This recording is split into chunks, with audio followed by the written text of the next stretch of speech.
सब ये आज स्पीकर चौधरी लतीफ़ अकबर साहब की ज़रिए सदारत कश्मीर और एक आला सतही इजलास हुआ जिसमें राजा फ़ारूक अदर साहब और कायदे हिज़्ब इख्तिलाफ़ ख्वाजा फ़ारूक साहब ने शिरकत की। उसने आज़ाद कश्मीर वज़रा के अलावा जो हुर्रियत कॉन्फ्रेंस के नुमाइंदे थे वो भी उसमें शरीक थे। जो मेरी जो इतलात के मुताबिक है कि ये इस इजलास में यानी एक तो माजरीन की नशिस्तों का मामला भी ज़रा पास आया कि ज़रा आजकल हर इजलास में माजरीन नशिस्तों का मामला आता है। फिर यह था कि जो असम्बली इजलास हुआ था या जो पार्लियामेंटी पार्टी का इजलास हुआ था मुजफ्फराबाद में इस्लामाबाद में, तो उसमें हम कहा था इन्होंने कहा था कि मसला कश्मीर को उजागर करें। तो ज़ाहिर है यानी जो फंड्स हैं ये भी राठौर साहब को जो खर्च तो जो मतजा करने पड़ेंगे ना।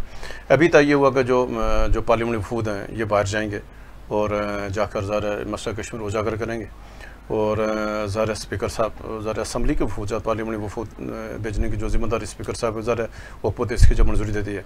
लेकिन हम कहीं बार ये कह चुके जब आज़ाद कश्मीर हुकूमत का जब जो मसला कश्मीर के हवाले से आज़ाद कश्मीर का जो आइन एक्ट 1974 उसके तहत या जो हमने यानी माहिदा कराची करके रखा हुआ हुकूमत पाकिस्तान के साथ, जब आपके ये सारे इख्तियारात आपने हुकूमत पाकिस्तान को दे रखे हैं आपने अभी जो 13वीं तरमीम के बाद, जब आपने अपने असम्बली का इख्तियार ही नहीं रखा अपने मसला कश्मीर में ऊपर, तो फिर ये वफूद किस लिए जाएंगे? ये अभी तो मसला कश्मीर है राठौर साहब कि जब आपने इस असम्बली का आइनी रोल अपने आइन में नहीं रखा, जो आज़ाद कश्मीर का आइन है इसमें रोल ही नहीं रखा गया। जब आपने इसका रोल आपने ये सारे मामला उठाकर हुकूमत पाकिस्तान के दे दिए हैं। आज राठौर साहब मैं सुबह यानी देख रहे हैं इंडियन अखबारात में वहाँ एक आर्टिकल छपा है कि ये जो हमारा ये 13वीं तरमीम या जो 2018 में यानी जो आज़ाद कश्मीर में आइन में तरमीम हुई और जो गिलगित बल्तिस्तान का आर्डर यानी उसमें जो तरमीमी आर्डर हुआ वो डिबेट हुआ और उन्होंने कहा कि सबसे पहले जो हुकूमत पाकिस्तान ने इसने गिलगित बल्तिस्तान में स्टेट सब्जा ख़त्म किया, वहाँ से इख्तियारात उठाकर वफाकी हुकूमत अपने ज़िम्मे ली। फिर उसने ये भी लिखा है हम जो पिछले कहीं उस वक्त भी हमने कहा था कि जो फ़ारूक अदर साहब ने 13वीं तरमीम करके जो पार्ट ए के उठाकर तरमीम हुकूमत पाकिस्तान को दे दी है, यानी पहले तो कहीं इसकी तरमीम कश्मीर काउंसिल करती थी ना, ज़रा उसका आज़ाद कश्मीर के मेंबरान उसमें मौजूद हैं, उसमें वफाकी वज़रा मौजूद हैं, यानी प्लेटफार्म मौजूद है आपके पास, काउंसिल में तरमीम करेगी। तो ये पहला आज़ाद कश्मीर हुकूमत ने एक नया पार्लियामेंटी जमहूरियत में एक रवायत रखी है।